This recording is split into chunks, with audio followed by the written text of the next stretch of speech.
So moving on to chapter 3, we left off in chapter 2 with the floor beds making a sound and lifting up with Mercy, Mr. and Mrs. Watson all in bed dreaming.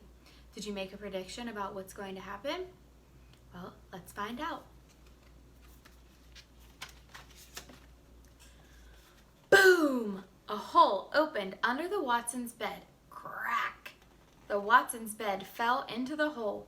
Mr. Watson woke up. Mrs. Watson woke up. Mercy woke up too. "What the?" said Mr. Watson. "Oink!" said Mercy. "It's an earthquake!" shouted Mrs. Watson. "It's the end of the world!" "Nonsense!" said Mr. Watson, but he did not sound very sure. He sounded frightened. Mercy, however, was not frightened. Mercy was hungry. "Oink!" said Mercy again. She moved to the end of the bed. Boom! Crack!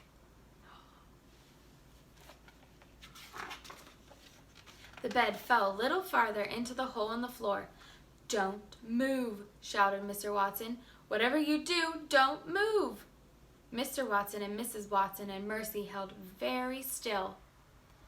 Mrs. Watson started to cry. "I know exactly what we must do," said Mr. Watson. "We must call the fire department.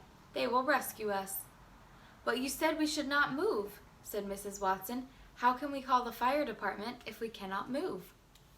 Mercy recalled her lovely toast-filled dream. She wondered if there was any toast in the kitchen. While Mr. Watson and Mrs. Watson were arguing, Mercy hopped off the bed. Boom! Crack!